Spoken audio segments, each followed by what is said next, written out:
Roxanne pressed on about companionship, but I turned the focus to Henry and Wendy, whose concern felt disingenuous. Henry's facade crumbled, revealing his demand for money under the guise of health concerns. My laughter exposed his manipulation. Suddenly, police officers arrived, prompted by Melissa's accusation of trespassing.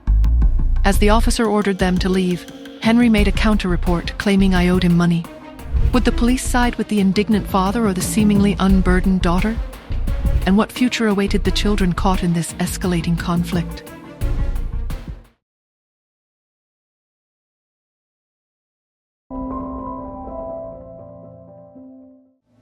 The police officers exchanged bewildered glances, their hushed murmurs echoing in the tense silence.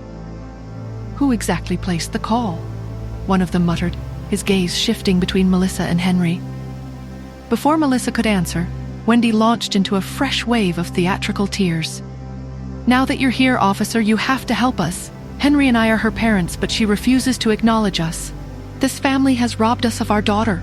The leading officer, a tall, imposing man with a sharp, decisive air, frowned, his gaze returning to the Andersons. What's going on here? He asked, his voice firm. I didn't answer immediately. My attention was fixed on the officer in charge, Captain Ford, I guessed. One of the officers behind him started to speak, his tone conciliatory. Captain Ford, I think this might just be a family matter, something that could be resolved with a simple conversation. But Captain Ford cut him off with a fierce frown, silencing him instantly. Officer! Henry boomed, his voice filled with righteous indignation. Don't you think children have a fundamental obligation to provide for their elderly parents?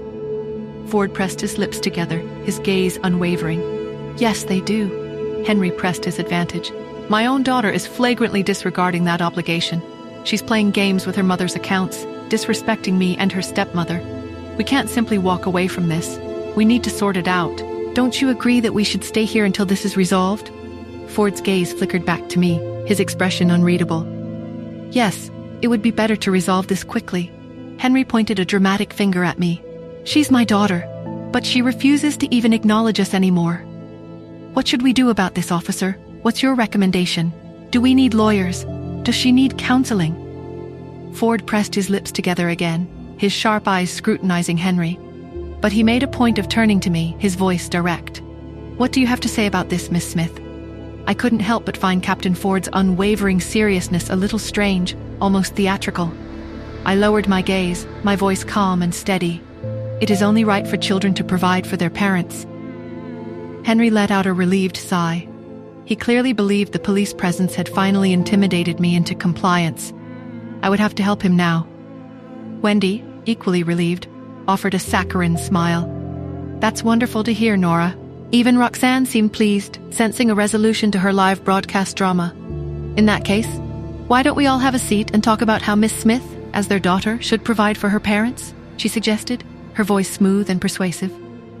Henry and Wendy exchanged a triumphant look and started towards the door. Wendy even offered Melissa a smug smile. This is obviously the best way. You should have seen this coming. Why were you so aggressive with us yesterday? But then I stepped forward, blocking their entry into the house.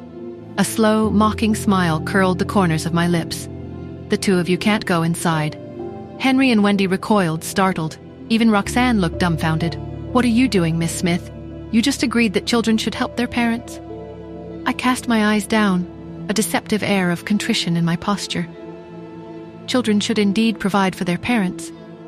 But why should I provide for people I'm not actually related to? I kept my gaze down, refusing to waste any more breath on his lies. Instead, I opened the electronic DNA test report file on my cell phone and held it up in Henry's face, the bright screen illuminating his shocked features. Henry stared at the report, his eyes wide with disbelief. He remembered the casual pat on his shoulder yesterday. I could have easily collected his hair then. But he couldn't fathom why I had suddenly gone behind his back for a paternity test. What had made me doubt our relationship?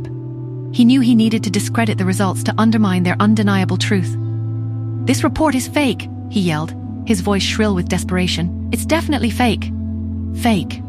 I shook my head slowly, a small, almost pitying smile touching my lips. Instead of engaging in a futile argument, I turned to Roxanne, holding up my phone so the screen was clearly visible to the camera. Roxanne, you're a reporter, so I'm sure you've seen your share of things. You've heard of ZNS DNA testing lab, right?